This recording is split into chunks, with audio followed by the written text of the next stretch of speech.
Good morning, everyone. Today, I am proud to table new legislation that will enable real relief to the affordability crisis being felt across this province.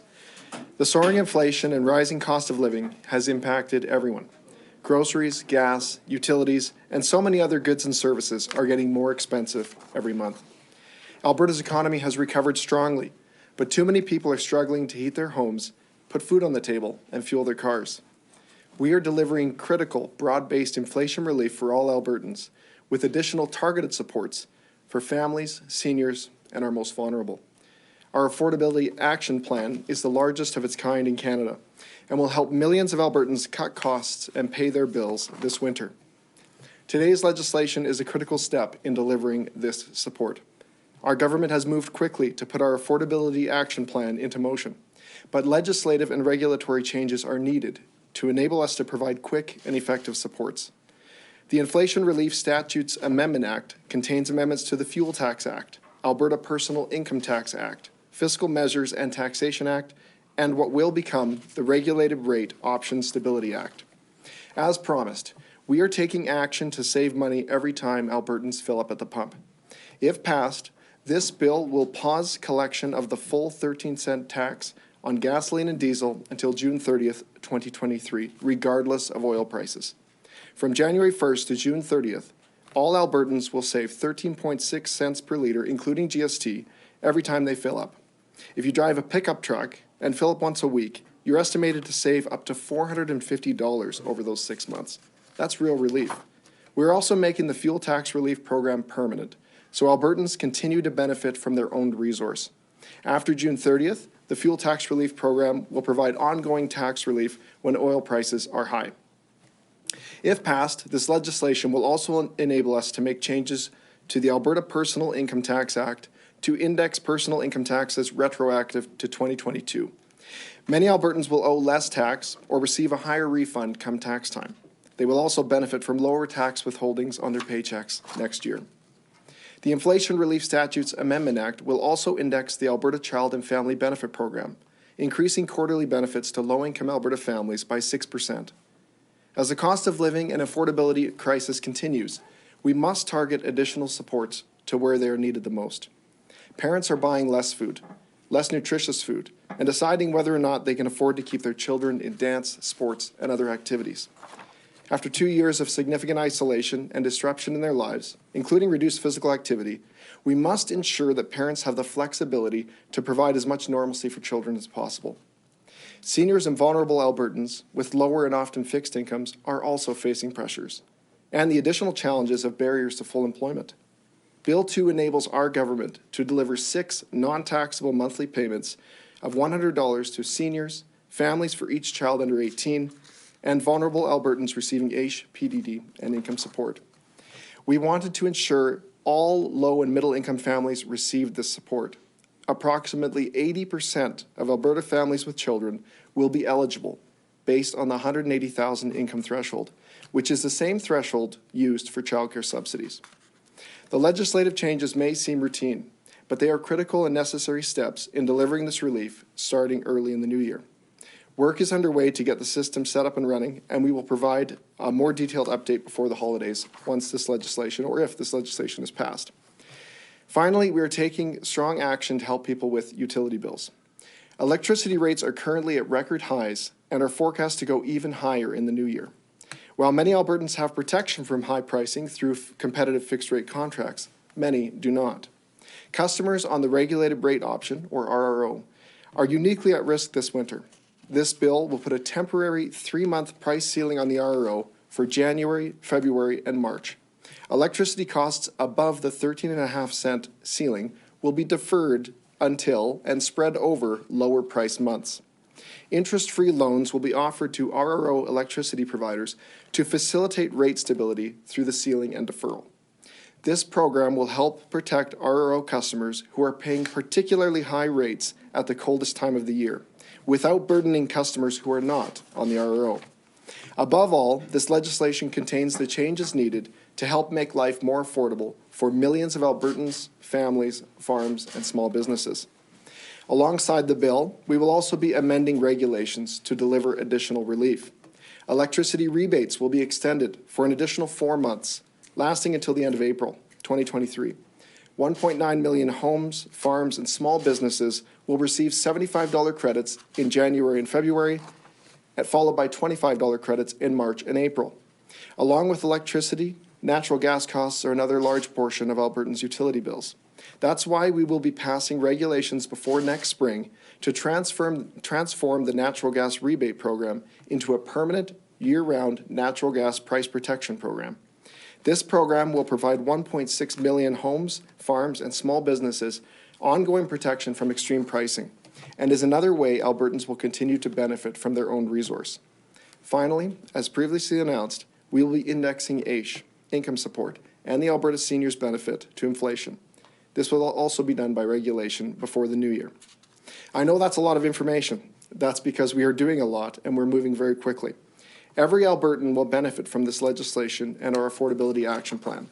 We know that affordability is the primary challenge facing Albertans, and today we are taking decisive action to enable both broad-based and targeted relief that will help all Albertans weather the storm while we work towards long-term affordability for all.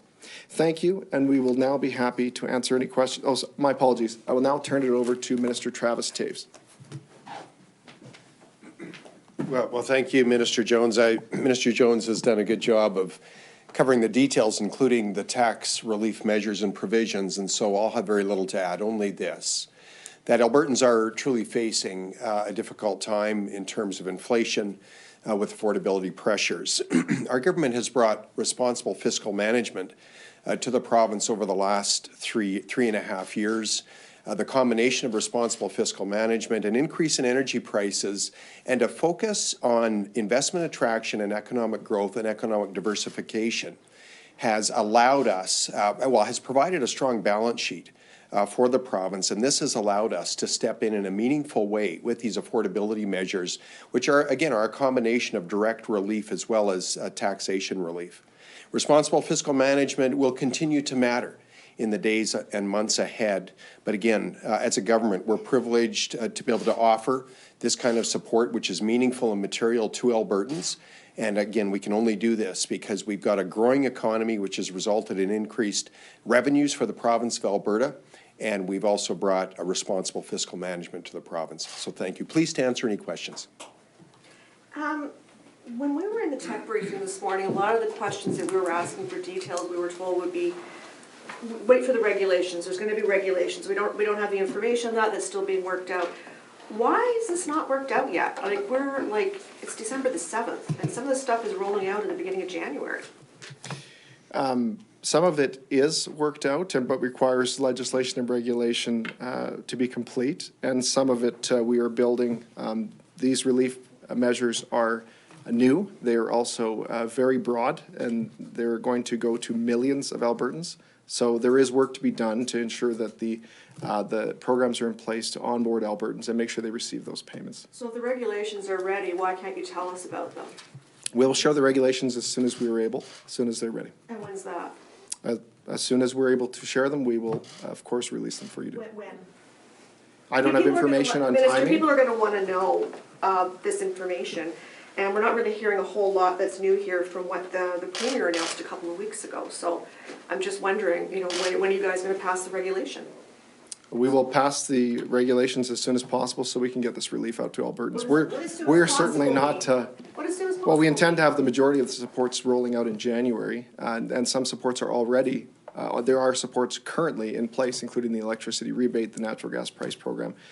So any regulations required to get supports out early in the new year, we're going to get done between now and the new year. Well, one of the concerns with not having those details in place is some of the people don't know whether they have to apply for programs or whether it's automated. And for some of those people, those are the same people who are extremely susceptible to scams, which we've seen people get scammed by this fake rebates.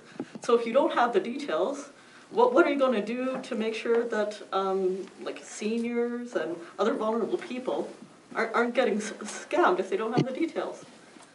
Seniors, vulnerable Albertans on core support programs will receive the relief payments automatically. families and Albertans not on those core support programs will apply through a portal. But again, more details will be released in the coming weeks.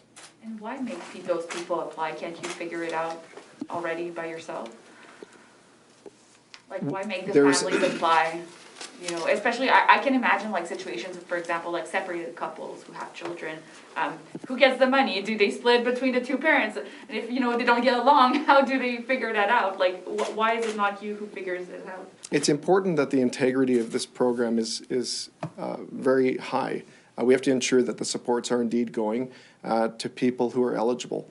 And that's what the portal will do. It will use existing government information and information submitted by Albertans to make sure that targeted relief payments go to where they are intended. And again, as a quality of life measure, we will be automatically providing targeted relief payments to Albertans already onboarded on existing government support programs. And will you be, just a follow-up, please, will you have enough time in December to, you know, cross-reference all that and make sure that those people are eligible so that they can have the money by early January?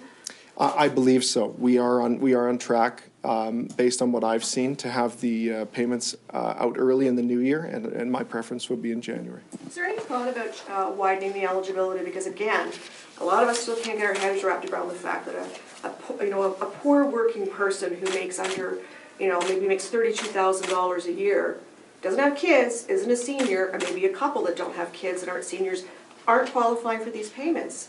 Is there any thought about changing the eligibility? Because I just think that people are saying it just doesn't make sense. The average Alberta household with or without children, with or without seniors or vulnerable Albertans will receive up to an estimated $900 in broad-based relief alone. This includes $500 alone in electricity rebates, They're not getting hundreds of dollars in they're not fuel getting tax cash. relief. They're not. What if they don't drive? We're also What if they reindexing rent income and they tax. don't pay their electricity bills directly? It's included in their rent. This program includes measures that hit every Albertan and targeted relief for Albertans that are seeing increased costs due to inflation. A good example is families. Families have seen a $1,000 increase in their annual food bill over families without children. And that's why targeted relief to families with children of $100 a month will help to offset the incremental burden that inflation places on families with children. Seniors and vulnerable Albertans on fixed and lower incomes are obviously also hit particularly hard. Michelle, sorry. A lot of seniors make quite a bit of money. A lot of seniors are, have fully indexed pensions, and they are, they have paid their houses off. I mean, yes, there are vulnerable seniors, I agree. There's also vulnerable young people in their 20s that are barely making ends meet, and I don't understand why the government isn't helping them as well. Again, You don't think this they'll vote for you? Is it a political This decision? package includes some of the most significant relief in Canada, up to $900 for an average household without children, seniors, or vulnerable Albertans. An estimated $900 benefit to people not receiving targeted relief. And the average senior in Alberta, over 90% make less than $90,000. Sorry, everyone, just a reminder, we do have a format for one question, one follow-up. We'll come back to questions on the floor at the end if we have time, but now we're going to move to some questions on the phone. Operator, please put through the first caller. Thank you. Chris Varco, Calgary Herald. Hi, this is a question for either minister. I'm wondering, how does this affordability program that is announced today get impacted by today's rate hike by the Bank of Canada? Doesn't it undercut what you're hoping to achieve here? I think this package provides significant immediate relief at a time when Albertans need it most, and I think it's targeted appropriately to where Albertans are really feeling pain. That's why we have electricity rebates, $1 billion, extended another 4 months for another $200 in benefit from January to April 2023. We have ongoing fuel tax relief, another area where Albertans are feeling the inflation pinch. And we're also providing targeted relief payments to enable families and seniors to help put food on the table. So I don't think that in any way diminishes the significant inflation relief that is contained in this comprehensive package. Operator, please put through the next caller. Can I get a follow-up? Sorry, follow-up. Yeah, if interest rates continue to rise and inflation continues to rise, is the government prepared to provide more, to spend more, to provide additional relief in 2023? This package has been structured to give Albertans 6 months of relief so that we can evaluate cost of living and inflation over that period so that we can tailor our response to what Albertans need at that time. Operator, please put through the next caller. Josh Aldridge, Calgary Herald. Thank you. Minister, you just said this package provides a significant amount of relief at a time when Albertans needed the most. The inflation and CPI has largely plateaued month over month since the summer. When we look at some of these some of these items, why specifically did it take so long to re-index AISH and some of these other supports within the package itself? We committed to re-index those programs when Alberta's financial situation had improved. When those programs were paused, Alberta was in a very different place. We were running record deficits. We had a large structural deficit. We had low energy prices, and today is very different. So from our strong balance sheet, from our position of surplus, and after 3 years of fiscal restraint, we are in a position to sustainably index core support programs that Albertans rely on. And in recognition of the additional hardship that they face, we are providing these targeted relief payments to all recipients of those programs on $100 a month from January to June 2023. Do you have a follow-up? Yeah, looking at kind of, again, those CPI and inflation stats, and again, Varco announced or talked about it earlier, Bank of Canada only raising it 50 basis points, and there's talk that, from different economists, this might be the end of those increases. Do you see a light at the end of this tunnel for this inflation increase and all the rest? I'm certainly hoping that inflation and cost of living will not continue to rise, but I know that Albertans will continue to face high food prices, high fuel prices, high electricity prices over the coming months. And that's why it's important that we provide substantial inflation and cost of living supports today. All right, operator, please put through the next caller. Rick Bell, Calgary Sun. Good morning, ministers. And I'll have a question and a supplemental. The first question is, I know you've answered Chris Varco's question about whether there'll be more, and you say you're going to evaluate that in the coming months. I'm going to just ask you about one part of your file, which you have mentioned in the past, which is insurance premiums. And what is on the table? What are you at least looking at? I know you can't make a commitment today, that's obvious, but what kinds of things are you looking at? How seriously are you looking at moderating increases or capping increases or freezing increases or rolling back increases? Now, I know you might say that is that premiums are going down. Well, I'm 66 years old, have a 6-star driving record, no tickets, no accidents, drive a 6-year-old car, and my insurance premiums went up almost $200. So I don't know who it is that's getting these lower rates. So if you could answer, how serious are you in tackling the insurance file, and what are you looking at in terms of the insurance file? Well, Rick, you've identified the fact that we've seen significant increase in insurance premiums probably over the last 6 or 8 years. We're in a very, what insurers would call a hard market right now. And that's why we have taken action on the auto insurance front for sure. We've taken action more broadly as well by enabling captive insurance companies to domicile here in the province. There's, significant interest in captives, and again, in some instances, in some cases, captive insurance corporation for a particular industry or business can make sense. With automobile insurance, we brought in Pass Bill 41.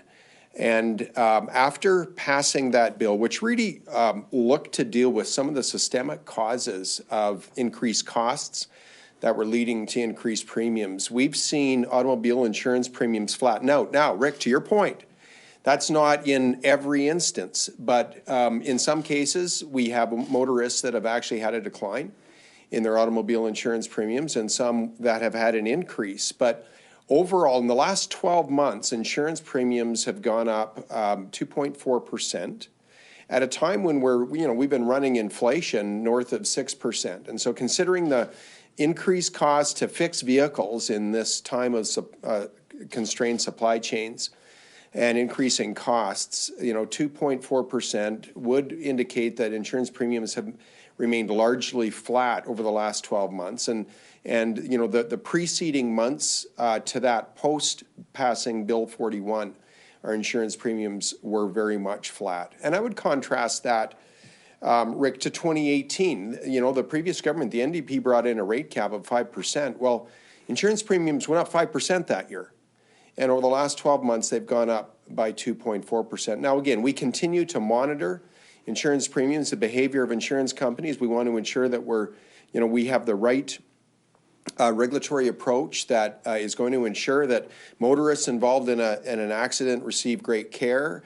And as well, we want to ensure that our regulatory framework ensures the most efficient system possible that results in the lowest premiums. But everything's on the table. We're continuing to monitor it.